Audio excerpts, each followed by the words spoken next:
नमस्कार शेतकरी बांधवांनो.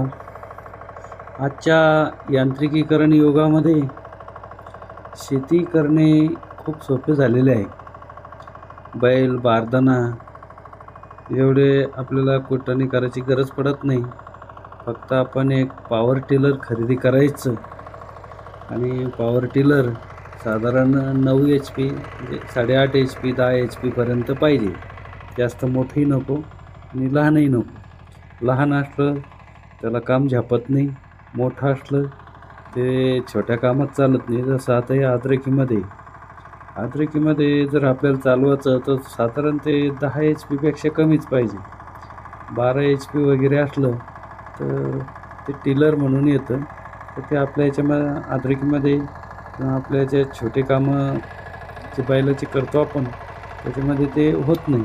त्यासाठी आपण साधारण 8.5, 9, 10 HP पर्यंत आपण विडर खरेदी करायचं.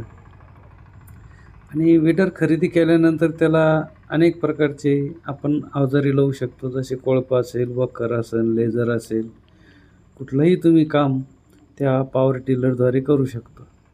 आणि आपण हे आपलं किर्लोस्कर कंपनीचं पॉवर विडर घेतलेलं आहे आणि चालायला ते एकदम इझी आहे. स्पीड कमी आहे त्याची बाकीच्या वखरा कोळपाला, परंतु अद्रकीमध्ये भर वगैरे लावायची आपल्याला तर बेस्टपैकी भर लावण्याचं काम ते करतं. आणि त्याला म्हणजे व्हायब्रेशनही नाही आणि आपल्याला इकडे तिकडे ओढतही नाही, कारण ते अद्रकीमध्ये दोन्ही साईडला त्याला उंच वरंबे असल्यामुळं त्याला इकडे तिकडे काही पळता येत नाही. आता मी सोडून दिला. आता बघा त्याचं येतं आहे ते. जसं कोणी म्हणेल सेन्सर बसवलं का, रिमोट कंट्रोलवर चाललं काय. हे जर रिमोट कंट्रोलवर चाललं असं तुम्हाला सांगितलं तर तुम्हाला ते म्हणजे शक्य वाटेल, कारण त्याला पकडायला कोणी माणूसच नाही पाठीमागे.